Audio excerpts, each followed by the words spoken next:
Assalamualaikum warahmatullahi wabarakatuh. Pada kesempatan kali ini saya akan berikan tutorial uji asumsi klasik menggunakan program RStudio.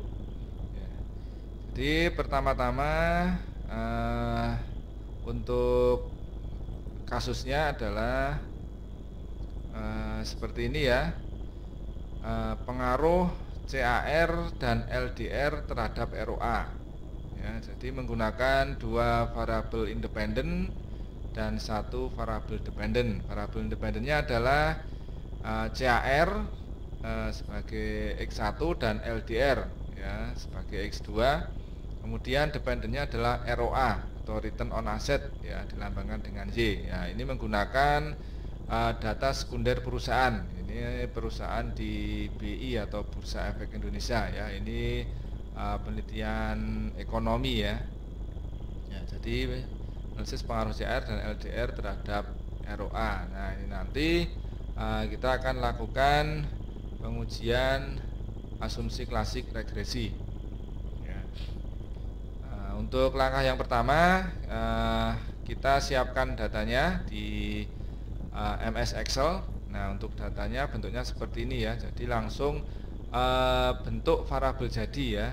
Nah, ini CAR, kemudian LDR, kemudian dependennya ROA ya. Jadi bentuknya seperti ini.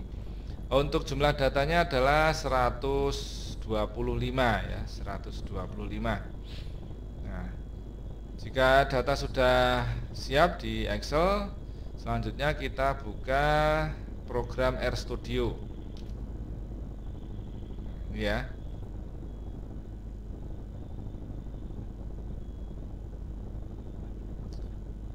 Nah, seperti ini.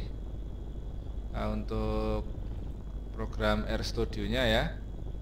Nah, tampilannya seperti ini ya. Jadi di awal ini, di atas ini ya, ini ada menu bar, kemudian di bawahnya ada toolbar ya. Nah, untuk selanjutnya kita import data Excel ya, atau kita masukkan data Excel di program RStudio ini ya. Caranya bisa dari sini ya, ini import dataset ini ya from Excel, atau bisa juga dari file import dataset ini ya. Oke, kita buka dari sini aja ya. Ini di sini import dataset, kita klik yang tanda panah kecil ini ya, tanda panah ke bawah ini. Nah, seperti ini. Kemudian kita klik yang from Excel ya, karena data kita ada di MS Excel. Oke. Selanjutnya klik browse. Kemudian kita pilih folder tempat menyimpan data Excel tersebut. Sini latihan olah data 1.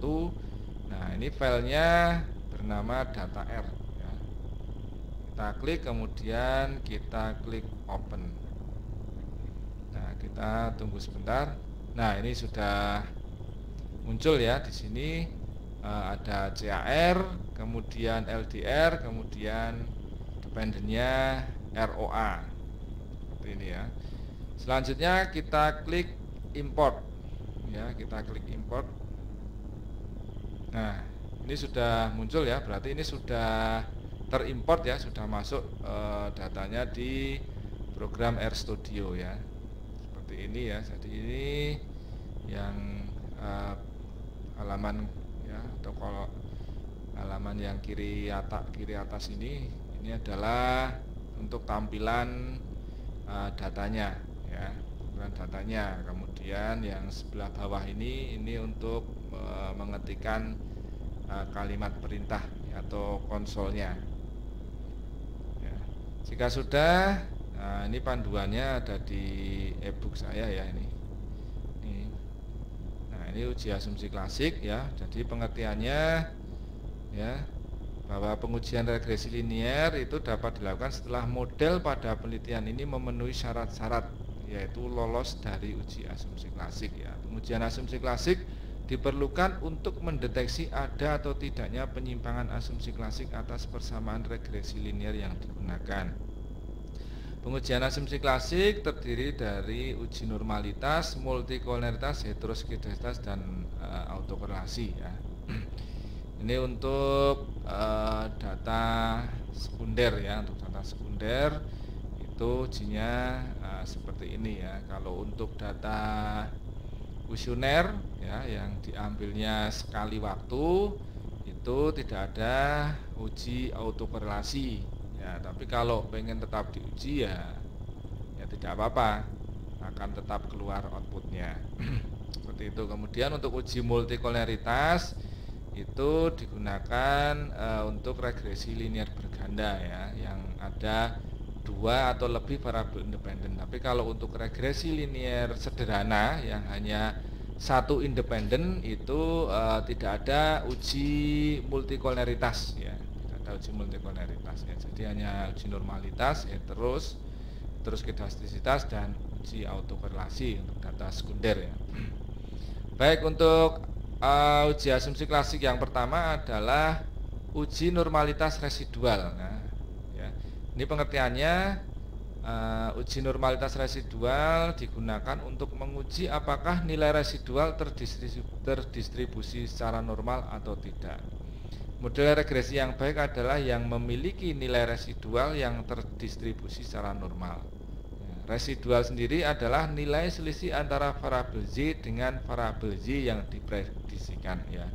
Jadi nilai errornya, ya, nilai errornya selisih dari data variabel Z dikurangi dengan Z hasil prediksi. Ya, itu biasanya nanti ada di output regresi ya, nilai residual. Nah, nilai residual ini yang harus normal ya. Jadi syaratnya bukan per variabel ya. Bukan per variabel, tapi yang diuji normalitas adalah nilai residualnya. Untuk metodenya, untuk cara untuk mendeteksi adalah dengan yang pertama melihat penyebaran data pada sumber diagonal pada grafik. Ya, jadi menggunakan metode grafik. Grafiknya adalah normal ggplot. Ya, ini pada RStudio ya. Ya, grafik normal ggplot. Ya, jika menyebar sekitar garis dan mengikuti garis diagonal, maka model regresi tersebut telah normal. Baik, langsung saja untuk langkah olah datanya. Ya, pada halaman konsol, ya, halaman konsol itu halaman ini ya, di sini. Nah, di sini kita ketikkan perintah. Nah, perintahnya adalah ini ya, rec model titik 2. Nah, ini sebenarnya tidak harus ini kalimatnya ya, jadi bisa beda, misal cuma rec model gitu atau yang lain ya, nggak masalah. Kemudian LM, kemudian buka kurung. Nah, ini persamaannya ya, jadi ROA itu variabel dependennya ya, kita tulis dulu ROA, kemudian ada simbol ini ya, lalu CAR itu variabel independen pertama plus variabel independen kedua LDR ya, kemudian koma, langsung ini nama file Excelnya ya, nama file Excelnya kita kasih underscore ya, jadi tidak bisa dikasih spasi ya, kalau ada spasi berarti kasih underscore, data underscore R lalu tutup kurung, selanjutnya tekan enter ya. Nah, kita copy aja ini, kemudian kita pastekan di sini ya, di halaman konsol ini ya. Nah, seperti ini, lalu klik enter. Nah, maka akan muncul di kolom kanan atas ini ya, di environment ya, ada data R, kemudian rec model titik 2 itu. Jika sudah, kita ketikkan perintah yaitu var buka kurung mfrob sama dengan c buka kurung 2,2 tutup kurung, kemudian tutup kurung lagi. Oke, kita copy saja. Ini kita pastekan ke kolom konsol pada RStudio. Nah, ini lalu enter. Oke, jika sudah, kita tulis perintah lagi ya, plot dalam kurung rek model titik 2. Nah, itu nama modelnya ya. Kita copy lalu kita paste di sini. Nah, seperti itu, lalu enter. Nah, dengan ini maka akan keluar output ya, grafik di sebelah kolom sebelah kanan bawah. Nah, seperti ini tampilannya ya. Nah, di ebook itu juga ada ini normal gigi. Nah, yang sebelah kanan atas ini ya, untuk grafiknya normal gigi. Nah, untuk interpretasi hasilnya atau cara baca hasilnya, nah di sini dapat kita ketahui ya. Nah, di sini titik-titiknya ini ada yang melenceng. Nah, ini ya, ada yang melenceng, walaupun di tengah ini kelihatan dia menempel lurus, tapi ini di awalnya melenceng ya. Karena titik-titik terlihat ada yang melenceng, tidak mengikuti garis diagonal, maka model regresi dinyatakan tidak normal. Nah, ini ada catatan, uji normalitas metode grafik ini bisa membuat keputusan yang berbeda-beda apakah terjadi hetero atau tidak, karena hanya didasarkan dengan melihat pola grafik. Oleh karena itu perlu dilakukan uji statistik seperti uji Lilifore-Kolmogorov-Smirnov untuk hasil yang lebih valid. Oke. Ya, jadi metode grafik ini ya itu nanti keputusannya bisa beda-beda ya. Mungkin yang grafik seperti ini bisa dinyatakan normal atau tidak. Nah, itu bisa berbeda. Makanya untuk yang hasil lebih valid itu kita lakukan uji statistik ya dengan metodenya, kalau di RStudio ini dengan uji Lilifore-Kolmogorov-Smirnov ya. Untuk kriteria pengujiannya ya, ini jika nilai signifikansi atau p-value lebih besar dari 0,05 maka data residual berdistribusi normal ya.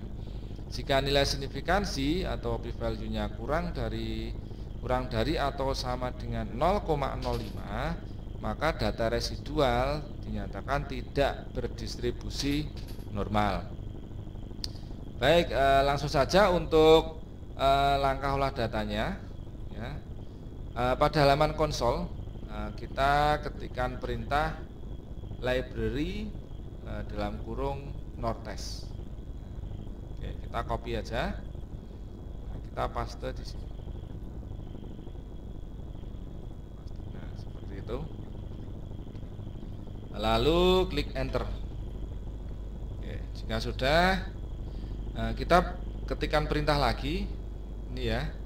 Lilie .test dalam kurung rek model titik 2 residual ya. Jadi rek model titik 2 ini nama modelnya ya. Kalau kita menggunakan nama lain ya berarti di sini harus sesuai yang nama tersebut. Oke. Kita copy paste aja ya. Oke, seperti ini.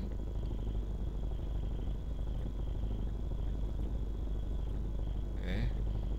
Lalu enter. Nah, dengan ini maka akan keluar output uji Lilifore-Kolmogorov-Smirnov. Nah, seperti ini ya hasilnya ya.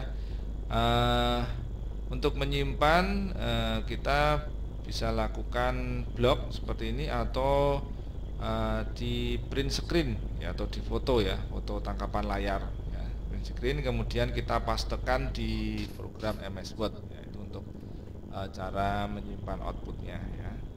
Hasilnya kan sama seperti di ebook ini ya, seperti ini hasilnya. Oke. Untuk cara baca hasilnya atau interpretasi hasil ya, dari output di atas dapat diketahui bahwa nilai signifikansi atau p-value-nya sebesar 1,214 E-0,8. Nah, ini kan nilai ringkasan ya. Nah, ini kalau nilai aslinya itu 0,0000001214. Nah, karena nilai kurang dari 0,05 jadi residual tidak berdistribusi normal. Oke ya. karena tidak berdistribusi normal, nah, kita perlu adanya pengobatan ya. Pengobatan yang dilakukan itu umumnya yang pertama bisa pakai hapus outlier ya. Jika datanya memang banyak yang outlier, ada yang outlier, itu bisa dihapus outlier, atau bisa juga dengan transformasi ya. Transformasi bisa yang umum dipakai dengan ln atau logaritma natural ya. Tapi bisa juga kita menggunakan teori limit sentral ya, seperti ini ya. Jadi teori limit sentral itu kalau data sudah besar ya, di sini lebih dari 30, maka sudah dianggap datanya normal, seperti itu. Baik, untuk selanjutnya uji multikolinearitas. Ini uji asumsi klasik yang kedua, ini uji multikolinearitas. Ya, ini digunakan untuk regresi berganda, di mana independennya ada 2 atau lebih. Untuk pengertiannya, multikolinearitas itu adalah keadaan di mana terjadi hubungan linear yang sempurna atau mendekati sempurna antar variabel independen dalam model regresi. Ya, jadi multikolinearitas itu ini apakah keadaan di mana ada hubungan yang sempurna atau mendekati sempurna ya, sangat tinggi ya antara variabel independen ya. Kalau di sini kan independennya 2, jadi antara X1 dengan X2 itu ada hubungan yang sangat tinggi atau sempurna atau nilainya 1. Nah, itu berarti ada masalah multikolinearitas ya. Jadi yang diharapkan untuk uji ini adalah tidak adanya multikolinearitas ya. Tidak adanya multikolinearitas ya, karena diharapkan hubungan linear antar independen itu rendah. Yang boleh tinggi itu antar independen dengan dependen, yang artinya kan nanti berpengaruh. Tapi kalau antar independen itu memang syaratnya harus korelasinya rendah ya, agar tidak ada penyimpangan multikolinearitas ya. Cara untuk mengetahui ada atau tidaknya masalah multikolinearitas ya, antara lain dengan yang umum dipakai ya, dengan metode varian inflection factor atau VIF dan nilai tolerance ya. Ini kriterianya, apabila nilai VIF kurang dari 10 dan tolerance lebih dari 0,100, maka dinyatakan tidak terjadi masalah multikolinearitas ya. Jadi syaratnya VIF-nya itu kurang dari 10 dan tolerannya otomatis akan lebih dari 100, karena ini rumusnya sama. Jadi ini dua cara ini tidak mungkin menghasilkan keputusan yang berbeda ya, pasti akan sama. Untuk langkah olah datanya ya, pada halaman konsol kita tuliskan perintah library dalam kurung OLSRR. Kita copy saja ya, copy, kemudian pada halaman konsol kita paste di sini, lalu enter. Nah, di sini ada pesan bahwa tagging package OLSRR, the following object is matched from package dataset reaper. Nah, sepertinya untuk analisis ini belum masuk ya.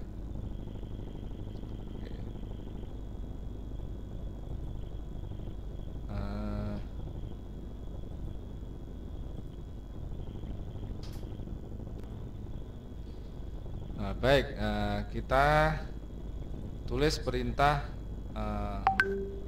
kita copy paste library OLSRR ya. Jadi seperti ini, library OLSRR, lalu kita ketik enter ya. Oke, selanjutnya kita ketikkan perintah lagi OLS VIF tol ya. Kemudian dalam kurung reg model 2.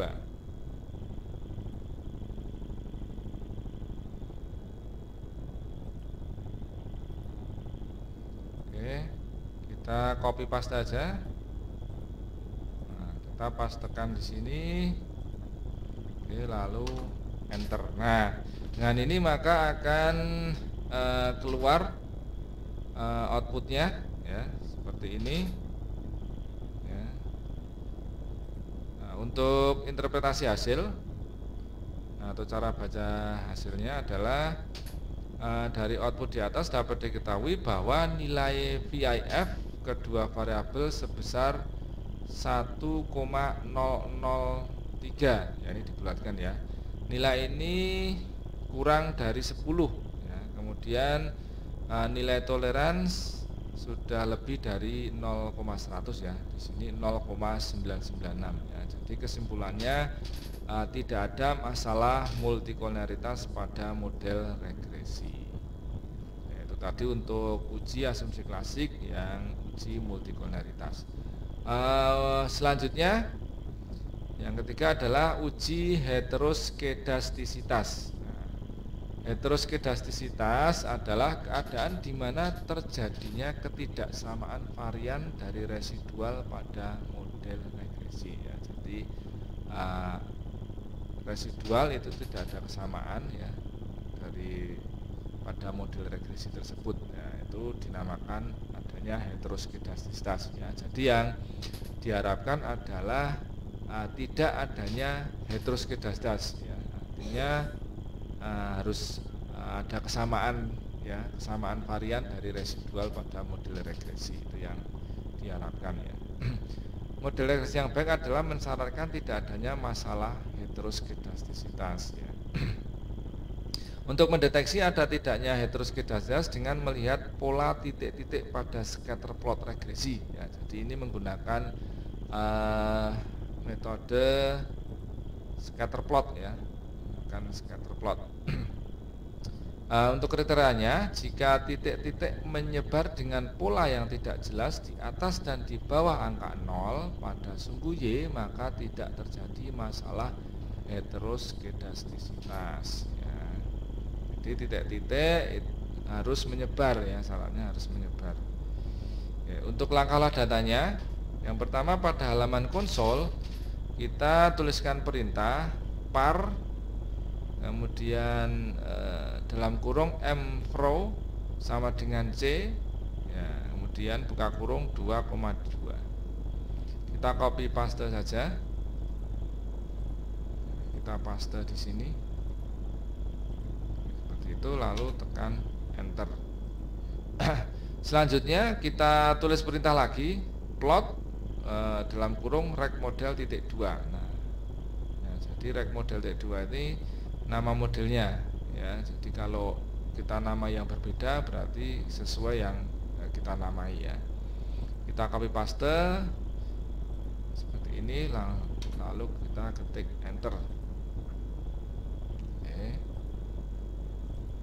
Nah, dengan ini maka akan keluar yang sebelah kanan ya. Yang sebelah kanan ini untuk plotnya ya. Plotnya adalah yang sebelah kiri atas ya, residual vs fitted. Nah, residual vs fit. Nah, ini yang output uji heteronya ya. Untuk menyimpannya kita bisa lakukan tangkapan layar ya, atau print screen. Nah, hasilnya seperti ini ya, ini di e-booknya. Untuk interpretasi hasilnya ya, di sini dapat diketahui bahwa titik-titik menyebar dengan pola yang tidak jelas di atas dan di bawah angka 0 pada sumbu Y. Jadi dapat disimpulkan bahwa tidak terjadi masalah heteroskedastisitas pada model regresi ya. Di sini kita bisa melihat ini untuk titik-titiknya. Nah, di sini tidak membentuk pola ya. Di sini relatif menyebar ya. Tidak ada yang mengumpul ya. Nah, dengan ini maka disimpulkan tidak terjadi masalah heteroskedastisitas. Ada catatan untuk uji heteroskedastisitas metode grafik ini bisa membuat keputusan yang berbeda-beda antara terjadi hetero atau tidak ya, karena hanya didasarkan dengan melihat pola grafik saja. Oleh karena itu perlu dilakukan uji statistik seperti uji Bruce-Pagan ya, Bruce-Pagan untuk hasil uji yang lebih valid ya. Jadi sama dengan uji normalitas ya. Jadi metode grafik itu setiap orang mungkin bisa beda-beda ya untuk keputusannya seperti itu ya. Dan kita untuk hasil yang lebih valid, kita bisa melakukan uji statistik ya, salah satunya dengan uji Bruce-Pagan ya, untuk di software RStudio ini ya. Untuk kriteria pengambilan keputusannya ya, jika p-value Bruce-Pagan itu lebih dari 0,05 maka tidak terjadi masalah heteroskedastisitas ya. Jika p-value kurang dari 0,05 maka keputusannya adalah terjadi masalah heteroskedastisitas. Oke, jadi yang kita harapkan adalah jika p-value-nya lebih dari 0,05 ya, karena biar tidak terjadi masalah heteroskedastisitas. Untuk langkah olah datanya ya, ini kita install dulu ya, karena belum ada secara standar, belum ada paket uji BP ini, Bruce-Pagan belum ada ya. Kita install paket namanya LMTest ya, dengan cara pada halaman konsol tulis perintah install package LMTest. Nah, seperti ini. Kita paste, nah, lalu klik enter. Ya, di sini, nah ini proses install ya, ini proses install. Nah, kalau sudah berhasil akan seperti ini ya. Oke. Nah, ini kalau berhasil seperti ini ya. Selanjutnya kita tulis perintah library dalam kurung LMTest. Oke, kita copy lalu paste di sini. Lalu enter. Oke, belum keluar outputnya lagi. Kita coba tulis perintah bptest rect model .2.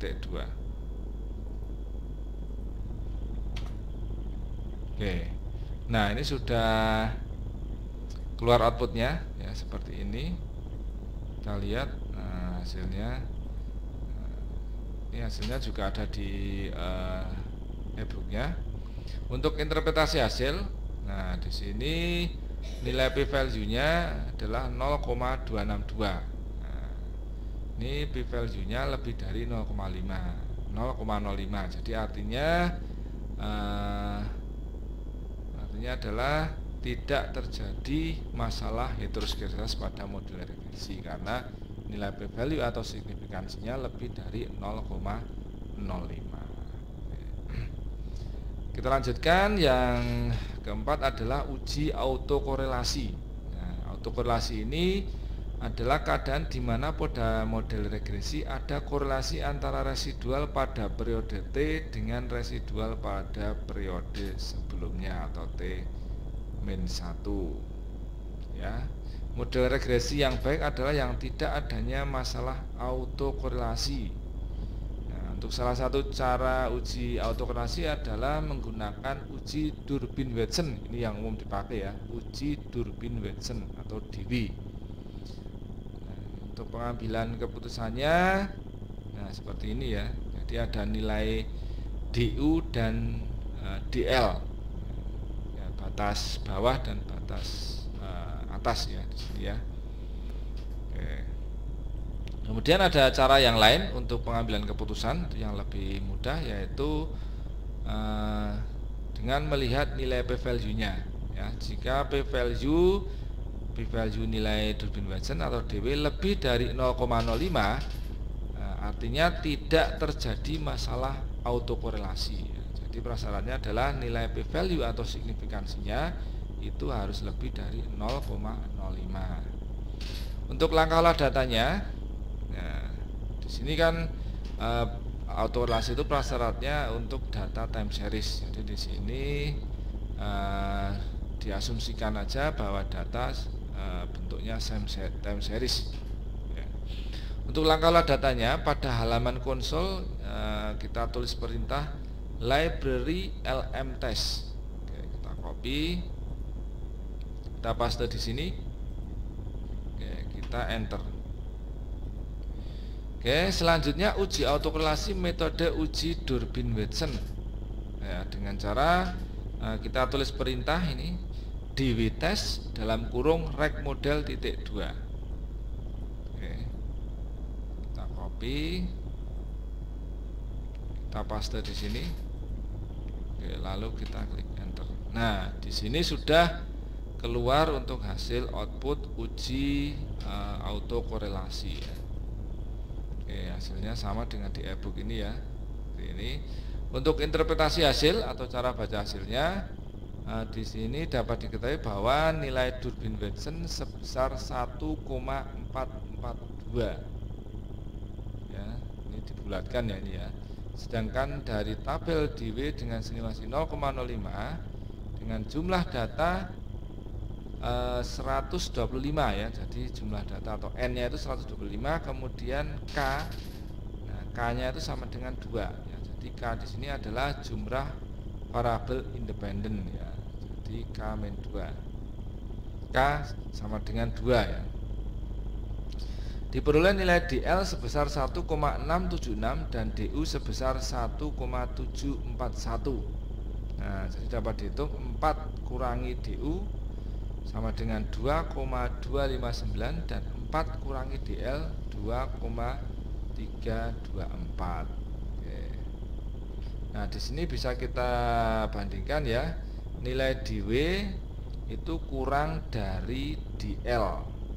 Nah, nilai DW kurang dari DL. Nilai DW-nya adalah 1,4416 ya, atau 1,442. Nah, di sini karena nilai DW kurang dari DL ya, sedangkan DL-nya ya. Oke. Karena nilai DW kurang dari DL, maka HO ditolak dan dapat disimpulkan bahwa terjadi masalah autokorelasi. Jika dilihat dari nilai p-value, dapat diketahui p-value-nya adalah 0,0079. Nah, di sini ya. Nah, ini hasilnya berarti kurang dari 0,05 ya. Jadi dapat disimpulkan bahwa terjadi masalah autokorelasi. Nah, ini kesimpulannya sama ya, menggunakan p-value atau Durbin-Watson ini dihasilkan terjadi masalah autokorelasi.